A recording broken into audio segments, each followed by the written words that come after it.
Shalom, selamat pagi Bapak Ibu Saudaraku yang dikasihi Tuhan. Kami sangat berbahagia bisa berjumpa kembali dengan Bapak Ibu Saudaraku sekalian melalui ibadah hari ini. Mari kita satukan hati kita akan berdoa untuk membuka ibadah kita. Bapa, kami mengucap syukur oleh karena kasih-Mu dan oleh karena kebaikan-Mu. Kami ada sebagaimana kami ada hari ini oleh karena kebaikan-Mu. Tuhan, kiranya Engkau hadir di tengah-tengah kami memberkati setiap jemaat-Mu dimanapun mereka berada. Biarlah penghiburan-Mu ada bersama-sama kami, kekuatan kasih-Mu melimpah di tengah-tengah kami. Memberkati ibadah kami dari awal hingga akhirnya ya Bapa. Terima kasih Tuhan. Di dalam nama Tuhan Yesus Kristus kami berdoa dan bersyukur. Haleluya. Amin. Ku ada sebagaimana ku ada oleh karena kebaikan Tuhan. Mari kita mengucap syukur kepada Tuhan melalui pujian ini.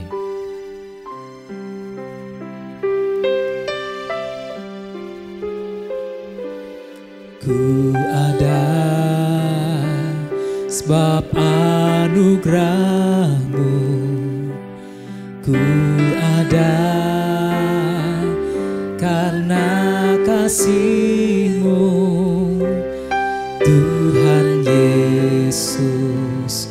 Ku berterima kasih buat kasih rahmat-Mu. Ku ada sebab anugerah-Mu. Ku ada karena kasih-Mu, Tuhan Yesus. Ku berterima kasih buat kasih rahmat-Mu. Terima kasih Yesus,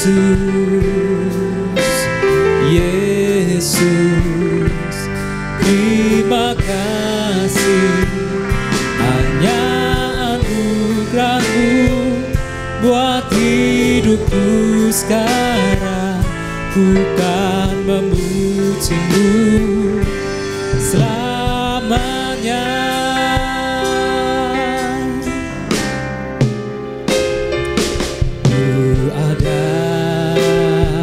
Sebab anugerah-Mu, ku ada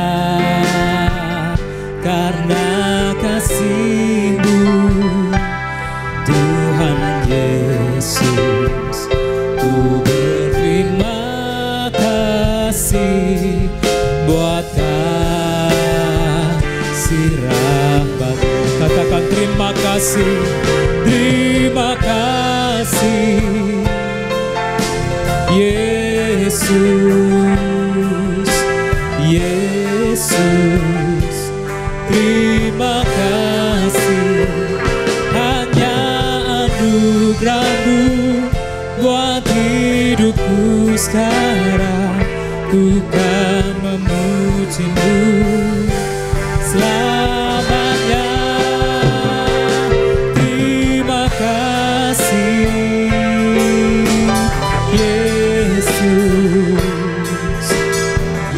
Yesus, terima kasih. Hanya anugerah-Mu buat hidupku sekarang. Ku kan memuji-Mu selamanya. Hanya anugerah-Mu buat hidupku sekarang. Ku kan memuji-Mu selamanya. Hanya anugerah-Mu, hanya anugerah-Mu buat hidupku sekarang. Ku kan memuji-Mu selamanya.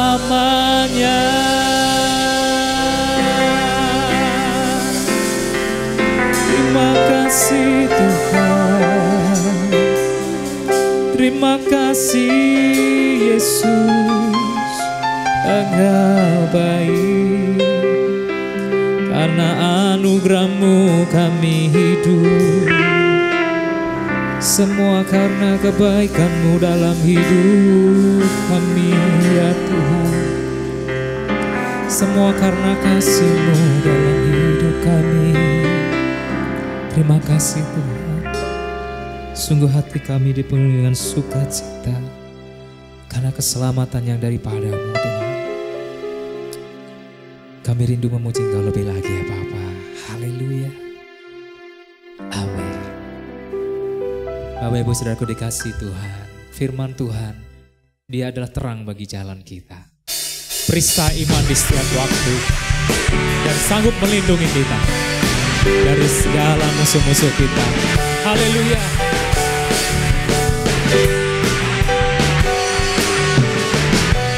Firman terangi jalanku, peristai iman di setiap waktu.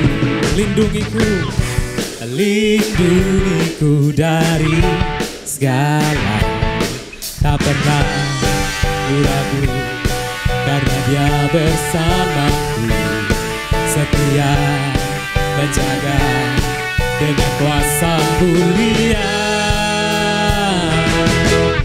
Hanya di dalam nama-Nya Yesus, Dia sumber harapan di sepanjang hidupku. Hanya di dalam kuasa-Nya pasti tersedia kebenaran bagiku selama-lamanya. Kebenaran yang bebaskan. Haleluya.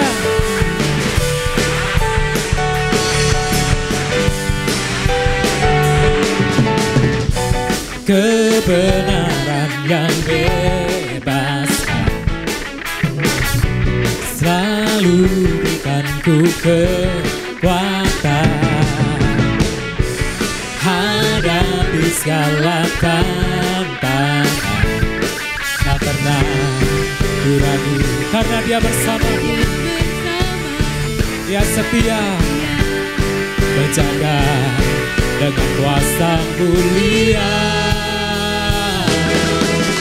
Hanya di dalam nama-Nya Yesus, Dia sumber pengharapan di sepanjang hidupku.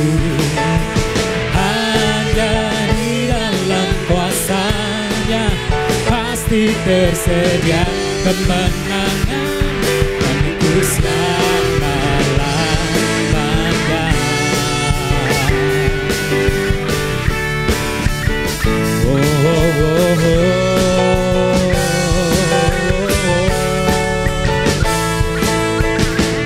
Dalam nama-Nya ada pengharapan, dalam kuasa-Nya kemenangan.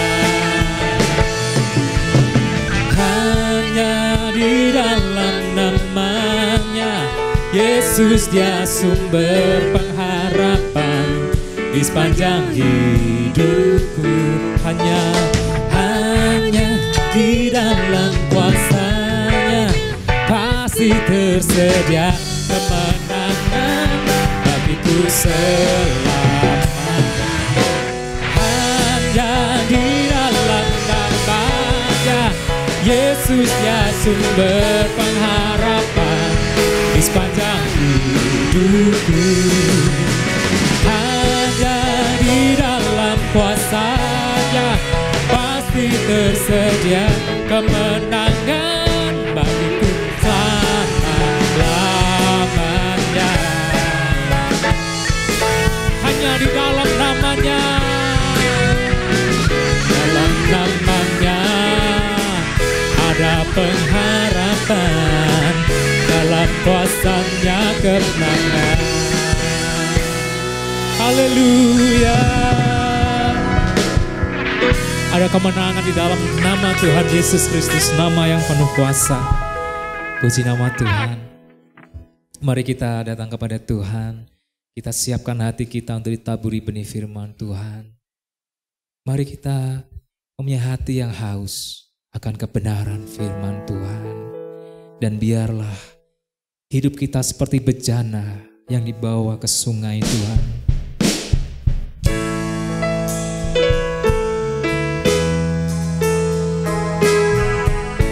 Kami datang kepadamu ya Tuhan.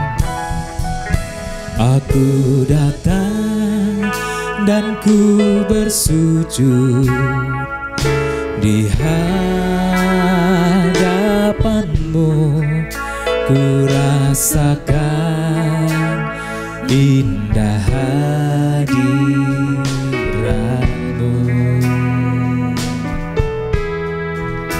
Telah ku buka mata hatiku dan seluruh jiwaku untuk ku nikmati firman-Mu.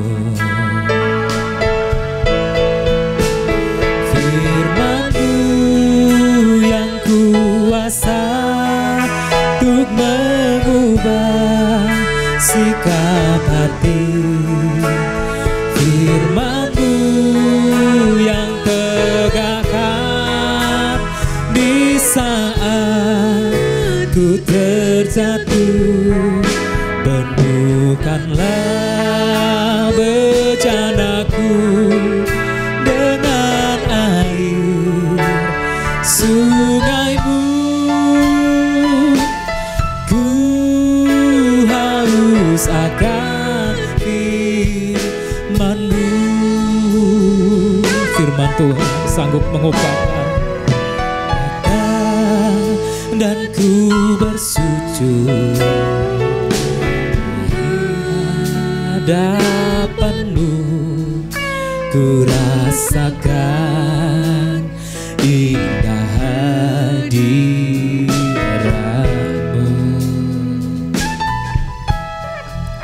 Telah ku buka mata hatiku dan seluruh jiwaku untuk ku nikmati firman-Mu yang kuasa mengubahkan sikap hati. Firman-Mu yang kuasa untuk mengubah sikap hati. Firman-Mu yang tegakkan di saat ku terjatuh. Penuhkanlah bejanaku dengan air sungai-Mu. Ku haus akan firman-Mu.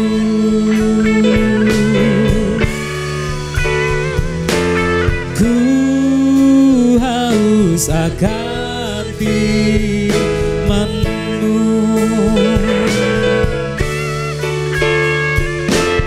Ku haus akan firman-Mu.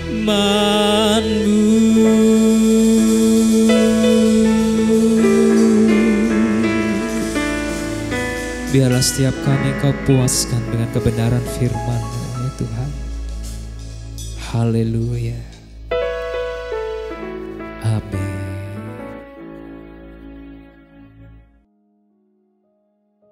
Mari kita berdoa. Bapa kami yang di surga, terima kasih untuk kesempatan kami boleh beribadah, memuji, mengagungkan nama-Mu. Terima kasih pula kami boleh mendengarkan firman-Mu. Biarlah firman yang kami dengar ini boleh memberkati kami. Urapi hamba-Mu yang telah Engkau persiapkan untuk menyampaikan isi hati-Mu. Di dalam nama Tuhan Yesus Kristus kami mengucap syukur. Kami berdoa. Amin. Shalom. Saudaraku sekalian, hal terpenting dalam hidup ini bukanlah harta kekayaan, bukan pula karunia. Hal terpenting dalam hidup ini adalah kasih. Itu sebabnya kasih seharusnya menjadi tujuan utama dalam hidup kita. Kasih seharusnya menjadi ambisi terbesar dalam kehidupan kita. Seharusnya pengejaran kita akan kasih lebih daripada pengejaran kita akan harta, juga akan karunia-karunia rohani. Alkitab mengatakan demikianlah tinggal ketiga hal ini, yaitu iman, pengharapan, dan kasih. Dan yang paling besar di antaranya ialah kasih. Pertama, kasih lebih penting dari kecakapan berbicara dengan berbagai macam bahasa, termasuk berbicara dalam bahasa roh atau bahasa lidah. Sekalipun aku dapat berkata-kata dengan semua bahasa manusia dan bahasa malaikat, tetapi jika aku tidak mempunyai kasih, aku sama dengan gong yang berkumandang dan canang yang gemerincing. Di dunia ini, saudaraku sekalian, memang ada orang-orang tertentu yang punya kecakapan khusus di dalam bidang bahasa. Ada orang yang mampu menguasai lebih daripada 6 bahasa asing. Orang seperti itu biasanya disebut sebagai polyglot. Kalau dia bisa menguasai lebih dari 6, 20 lebih misalnya, itu biasanya disebut sebagai hyperpolyglot. Ada orang-orang seperti itu dalam sejarah. Di Indonesia misalnya, ada seorang yang punya kemampuan seperti itu. Orang itu adalah kakak dari Raden Ajeng Kartini, yaitu Raden Mas Panji Sosrokartono, yang hidup pada tahun 1877 sampai 1952. Disebut-sebut beliau ini menguasai 24 bahasa asing dan 10 bahasa daerah di Indonesia. Wah, luar biasa. Ada orang seperti itu, mampu menguasai 24 bahasa asing dan 10 bahasa daerah di Indonesia. Rasanya kita menguasai 1-2 bahasa asing, 1-2 bahasa daerah saja sulitnya luar biasa. Alkitab mengatakan andai kita menguasai semua bahasa manusia, tapi kalau kita tidak mempunyai kasih, kita sama dengan gong yang berkumandang dan canang yang gemerincing. Terkadang ada orang-orang yang ketika dia punya kemampuan dalam berbahasa asing, kalau dia tidak punya kasih terhadap sesamanya bisa kejam juga. Ketika dia melihat orang AAU berbahasa asing, belepotan orang bilang, dia bisa membuli, merendahkan, melemahkan orang tersebut. Entah secara langsung atau ditulis di media sosial. Misalnya ditulis, saya itu kalau lihat orang Indonesia berbahasa asing itu saya jijik. Itu loh, bahasanya itu belepotan. Nah itulah yang terjadi ketika orang jago berbahasa asing tetapi lemah dalam bahasa kasih. Termasuk dalam bahasa lidah yang diterjemahkan di sini dalam bahasa malaikat. Ada orang-orang tertentu yang dalam bahasa lidah atau bahasa roh itu begitu fasih, begitu jago. Dia diberi karunia untuk itu. Tetapi dia tidak peka terhadap ketakutan-ketakutan orang-orang di sekitarnya ketika dia dengan histeris atau dengan lantang kencang berbahasa roh. Orang-orang seperti ini adalah orang yang punya bahasa roh, punya bahasa lidah, tapi tidak disertai dengan kasih. Kadang juga pada satu sisi dari hari Minggu misalnya dalam ibadah-ibadah tertentu dia menggunakan bahasa roh. Tapi pulang dari ibadah dia menggunakan bahasa binatang untuk memaki orang-orang yang dianggap tidak sesuai dengan keinginannya. Bahkan itu mungkin anggota keluarganya sendiri. Orang Jawa itu misuh-misuh. Orang-orang yang seperti ini pada waktu dia berbahasa roh dia tampak begitu rohani. Tapi ketika dia tidak berbahasa roh, dia begitu duniawi. Dia merasa gelisah, dia merasa tidak nyaman kalau dia nggak berbahasa roh. Apalagi sampai nggak dapat karunia bahasa roh. Dia akan kejar, dia akan berusaha untuk mendapatkannya. Tetapi dia tidak mengejar, tidak gelisah kalau kata-katanya tidak penuh kasih, kata-katanya menyakiti orang lain. Itu terjadi karena orang berpikir ukuran kerohanian seseorang itu kalau dia bisa berbahasa roh, bukan kalau dia bisa berbahasa kasih atau bisa mengasihi sesamanya lewat kata-katanya, lewat lidahnya. Mungkin orang tidak bisa berbahasa asing dengan hebat, tidak bisa berbahasa roh dengan baik. Tetapi kalau dia bisa berbahasa kasih, dia bisa membangun, menguatkan, menghibur orang-orang di sekitarnya. Kata-katanya manis, kata-katanya tidak menyakiti hati orang lain. Sebenarnya ia jauh lebih rohani. Ada juga orang-orang yang berbahasa roh yang menilai orang-orang yang tidak berbahasa roh itu tidak selamat, masuk neraka. Itu terjadi karena orang tidak memahami kebenaran firman Tuhan dengan utuh, Bapak Ibu saudaraku sekalian. Jadi kalaupun kita bisa berbahasa asing dengan berbagai macam jenis bahasa, kita juga bisa berbahasa roh dengan fasih. Tanpa kasih, firman Tuhan katakan kita sama seperti gong yang berkumandang dan canang yang gemerincing.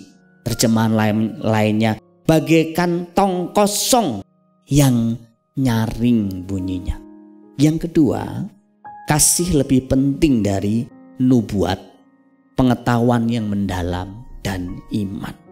Sekalipun aku mempunyai karunia untuk bernubuat dan aku mengetahui segala rahasia dan memiliki seluruh pengetahuan, dan sekalipun aku memiliki iman yang sempurna untuk memindahkan gunung, tetapi jika aku tidak mempunyai kasih, aku sama sekali tidak berguna. Kata nubuat di sini seringkali juga diterjemahkan dengan memberitakan pesan Allah atau menyampaikan pesan Allah. Ini sejajar dengan berkhotbah. Karunia nubuat dalam Perjanjian Baru lebih banyak menunjuk pada fungsi membangun, menasehati, dan menghibur umat daripada fungsi meramal. Perlu kita mengerti bahwa seringkali orang sudah berkhotbah tentang kasih atau sudah mendengar khotbah tentang kasih, itu berarti dia sudah melakukan kasih. Padahal beda, itu tidak sama.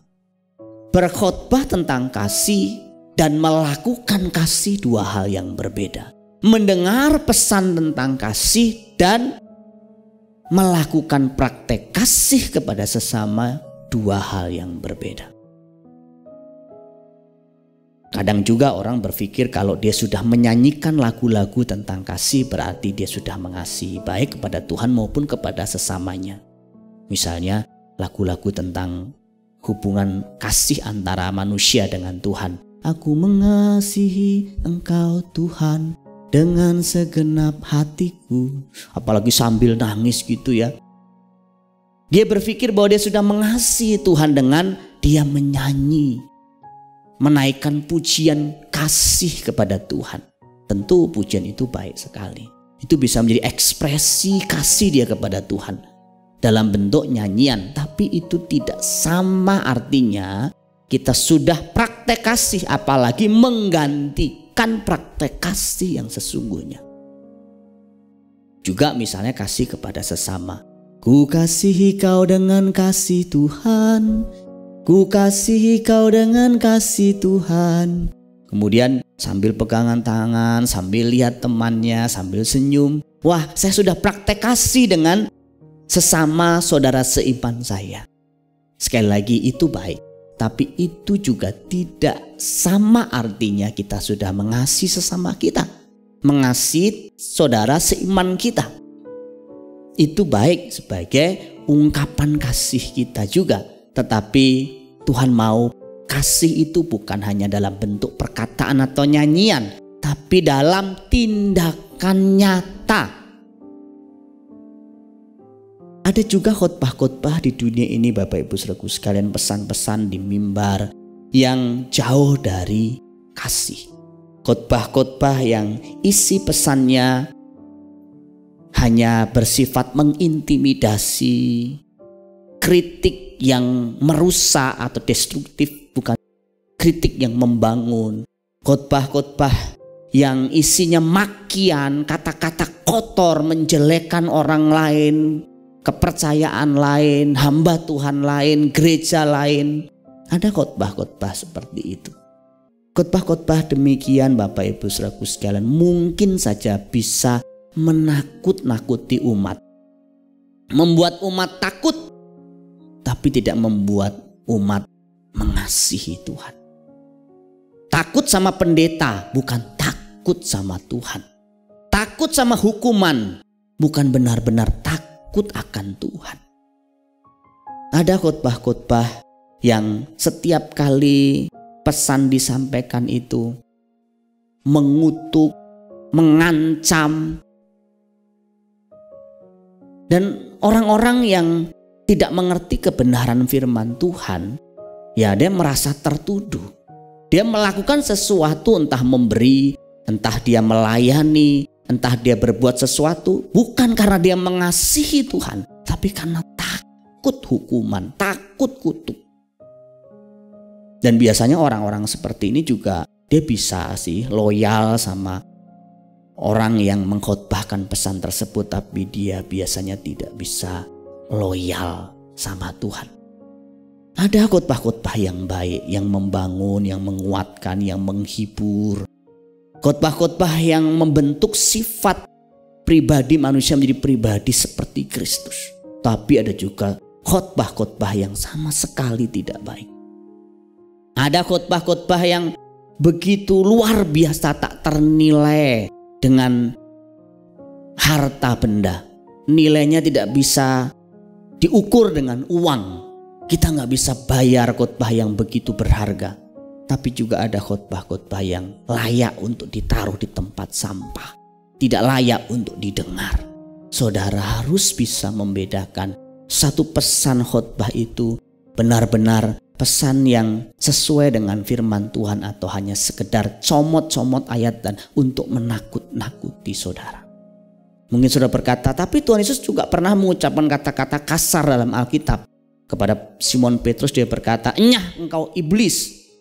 Kepada orang-orang yang menolak kebenaran firman Tuhan disamakan dengan anjing atau babi, ular beludak.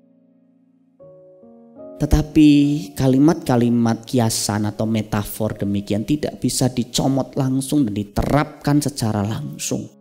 Misalnya saya panggil orang iblis, saya panggil orang anjing atau babi, ya tidak boleh.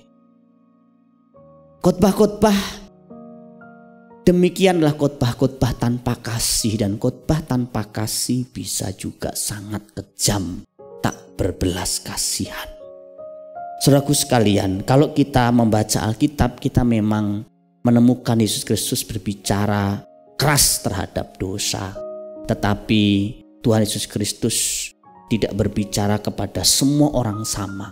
kepada orang Farisi, ahli Taurat, tokoh agama, ya dia khotbah dengan kata-kata yang keras.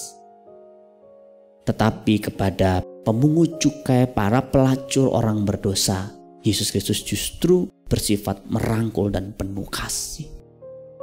Itu yang kita harus mengerti. Banyak jemaat juga gak bisa membedakan khotbah yang sifatnya itu keras, kasar, atau khotbah yang biasanya sifatnya standar. Karena ada orang-orang tertentu, Bapak Ibu Saudaraku sekalian, menganggap khotbah yang kasar itu keras. Misalnya ketika orang pendeta berkata, "Bodoh kamu." Wah, itu khotbah keras, itu khotbah kasar. Ada juga orang yang sebenarnya pendeta berkhotbah sebagai khotbah yang bukan keras, tapi khotbah yang tegas, tapi dianggap keras. Misalnya, saudara yang berzina bertobat hari ini. Itu khotbah tegas terhadap dosa, tapi itu bukan keras, itu khotbah yang lunak. Khotbah untuk anak-anak rohani. Khotbah yang keras itu khotbah untuk orang yang sudah dewasa rohani, ngajak melayani Tuhan, mengembangkan sifat-sifat Kristus, sifat yang sabar, murah hati, penuh kasih, berbelas kasihan kepada orang, mengampuni musuh dan sebagainya. Itu justru khotbah yang keras. Mungkin penyampaiannya tidak tegas, standar, tapi itu keras menurut penulis kitab Ibrani. Jadi kalau saudara dengar gereja, saudara pesan pendeta, saudara khotbah, saudara harus bertobat dari dosa mabuk-mabukan, dari kebiasaan buruk, merokok, berzina. Itu bukan keras, itu tegas memang. Tapi 10 tahun saudara tidak boleh hanya dengar khotbah seperti itu terus. Harus mulai di bagian yang lain secara meningkat, saudaraku sekalian. Nah, lebih buruk lagi ada orang yang di dunia ini yang sifatnya hanya bisa mengkritisi perbuatan kasih orang lain. Perbuatan kasih gereja dikritisi, perbuatan kasih orang lain dikritisi, tapi dia sendiri tidak pernah berbuat sesuatu buat orang lain. Itu gereja kok orang-orang miskin gak ditolong, dia sendiri gak pernah nolong orang miskin. Itu ada opa-opa jualan gak laku ya, kok ada orang begitu kejam ya, gak dibeli sih. Ya kalau begitu kita yang beli, kita borong dong kalau kita mampu. Kenapa? Kita hanya berkomentar. Nah, orang-orang seperti ini digambarkan hanyalah orang-orang yang mengutuki kegelapan tapi tidak menyalakan terang. Tuhan tidak mau kita menjadi orang-orang seperti itu, Bapak Ibu Saudaraku sekalian. Dan aku mengetahui segala rahasia. Artinya praktek kasih jauh lebih berguna, jauh lebih penting dari sekedar pengetahuan Alkitab. Ada orang-orang tertentu yang pengetahuan Alkitabnya hebat, tetapi pengetahuan Alkitab tanpa kasih menurut firman Tuhan itu akan melahirkan kesombongan. Ada orang-orang yang seperti itu. Kenapa? Karena dia tahu banyak tapi tidak segera diterapkan. Termasuk ketika saudara mendengar firman Tuhan hari ini tentang kasih. Kalau kita nggak terapkan, saudara nggak langsung terapkan, hanya mendengar, dan saudara berpikir saudara sudah mengasihi. Salah. Justru nurani kita bisa rusak kalau terus-terusan dengar tapi nggak melakukan. Kita menjadi sombong, kita menjadi tinggi hati. Sekalipun aku mempunyai iman yang sempurna untuk dapat memindahkan gunung, iman yang begitu luar biasa sekali, doa langsung dikabulkan, tapi tanpa kasih aku tidak berguna. Artinya begini, ada orang-orang kalau soal iman dia luar biasa, doain orang langsung sembuh. Ada masalah-masalah yang perlu didoakan langsung terselesaikan masalahnya. Itu yang disebut iman memindahkan gunung. Tapi ketika orang datang membawa masalahnya kepada dia, menceritakan masalahnya, dia malah hanya menceramai orang tersebut. Tidak ditolong masalahnya. Orang seperti itu punya iman, tapi iman yang mati. Karena iman tanpa perbuatan, kata Alkitab, mati. Orang yang datang sama kita dengan lapar, dengan tidak bisa membayar uang sekolah anaknya, tidak bisa membayar kontrakan. Apakah ketika dia pulang, dia mendapat pertolongan? Kecuali kita memang tidak sanggup sama sekali. Malah kadang-kadang bukan dapat sesuatu, cuma dapat ceramahan. Kamu tuh kurang iman, dikit-dikit minta, dikit-dikit minta. Itulah yang terjadi ketika iman tanpa kasih. Iman itu bisa menjadi sangat kejam. Yang ketiga, kasih lebih penting daripada tindakan memberi dan melakukan pengorbanan apapun. Dan sekalipun aku bagikan segala sesuatu yang ada padaku, bahkan menyerahkan tubuhku untuk dibakar, tetapi jika aku tidak mempunyai kasih, sedikit pun tidak ada faedahnya bagiku.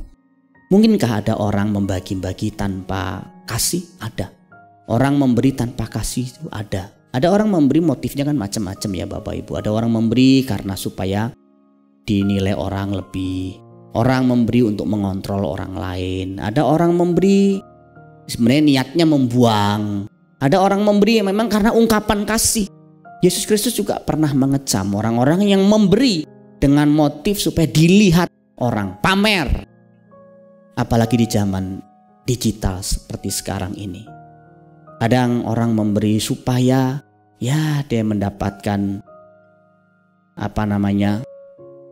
followers, dia mendapatkan subscriber, atau demi konten-konten yang dibuatnya. Enggak betul-betul memang dia memberi karena kasih, tapi karena untuk mendapatkan sesuatu kembali. Saudaraku sekalian, ada jenis orang seperti itu. Itulah memberi tanpa kasih. Kadang ada orang-orang tertentu yang memberi supaya dia dipuja-puja, diagung-agungkan sebagai orang yang baik. Tetapi juga disebutkan di sana, bahkan menyerahkan tubuhku untuk dibakar. Tetapi jika aku tidak mempunyai kasih sedikit pun, aku tidak ada faedahnya. Artinya gini, ada orang-orang yang berkorban tapi juga tanpa kasih. Contohnya apa? Bom bunuh diri misalnya. Ada orang yang mati bunuh diri bukan karena mengasihi, tapi karena kebencian. Ada orang yang kelihatannya berkorban tapi bukan kasih yang mendasari, tapi kebencian, harga diri. Misalnya dia bisa berkorban, masa saya nggak bisa? Saya harus bisa juga dong. Bukan karena dia memang mengasihi Tuhan dan pekerjaannya, tapi karena supaya dinilai orang baik atau lebih. Contoh dalam Alkitab siapa? Banyak, salah satunya Ananias Safira. Ananias Safira mungkin berpikir bahwa masa Lewi, Yusuf orang Lewi saja bisa melakukan itu, bisa memberi seluruh hartanya, masa saya nggak bisa? Nggak boleh, saya juga harus memberi. Tapi karena dia nggak tulus, dia bohong.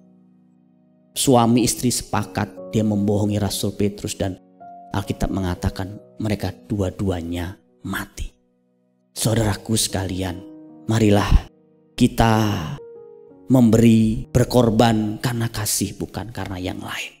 Kesimpulannya Bapak Ibu Saudaraku sekalian, kasih lebih besar, lebih penting, lebih berguna dari kemampuan berbahasa, kemampuan berkhotbah atau bernubuat, pengetahuan Alkitab kita yang mendalam, iman yang sempurna untuk memindahkan gunung, praktek memberi, dan bahkan lebih penting, lebih berguna dari pengorbanan diri. Kiranya firman Tuhan ini boleh memberkati kita sekalian. Amin. Mari kita tunduk kepala sama-sama, kita berdoa. Berkati firman Tuhan yang baru kami dengar ya Tuhan. Biarlah firman-Mu ini boleh menuntun jalan hidup kami. Jadikan kami pelaku-pelaku firman yang baik, yang mempraktekkan apa yang kami dengar. Dan biarlah kami mengejar dan mengembangkan sifat kasih ini sampai tutup usia kami. Dan suatu saat kami boleh berdiri dalam sidang pengadilan Tuhan, dan Kau mendapati kami dalam keadaan yang benar, yang menyenangkan hati Tuhan. Kalau sebentar kami mengakhiri persekutuan ibadah online ini, Tuhan memberkati kami, memberkati hamba-hamba-Mu yang telah mempersiapkan pelayanan ini dengan penuh kasih, dan jemaat umat Tuhan yang juga dengan penuh kasih boleh mendukung pekerjaan Tuhan, menyalurkan dana mereka melalui persembahan yang mereka sisihkan untuk pekerjaan Tuhan. Tuhan memberkati mereka sekalian. Jemaat-jemaat yang sakit, kekurangan Tuhan juga berkati. Tuhan sembuhkan sakit mereka dan Tuhan tolong berikan jalan keluar untuk setiap masalah keuangan mereka. Terima kasih Bapa. Jemaat yang dikasihi Tuhan, arahkan hatimu, kedangkan tanganmu, terimalah berkat Tuhan. Tuhan memberkati engkau dan melindungi engkau. Tuhan menyinari engkau dengan wajahnya dan memberi engkau kasih karunia. Tuhan menghadapkan wajahnya kepadamu dan memberi engkau damai sejahtera. Berkat itu datang dari Allah Bapa kita di surga, kasih sayang dari Tuhan Yesus Kristus serta pimpinan penyertaan Roh Kudus memimpin menyertai hidupmu mulai hari ini sampai Maranatha. Tuhan datang kedua kali menjemput kita sekalian dalam awan-awan permai. Sama-sama ini berkati kita berkata, amin.